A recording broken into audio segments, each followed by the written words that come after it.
哪一句闽南谚语一指敬神耗财，应该要适可而止？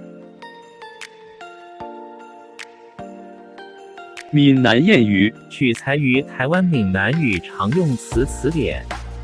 欢迎乡亲们转发到自己的聊天组群，协助推广咱们的母语。多谢，感恩。闽南谚语：新明乡地主敬。因庆祝拜拜等事多，使得神佛的香火兴旺，所以信徒民穷财困，一指敬神耗财，应该要适可而止。谢谢您的观赏，希望您会喜欢我为您制作的影片，请支持我，点击 subscribe， 然后再单击小铃铛，请点击下面观看同一系列的影片。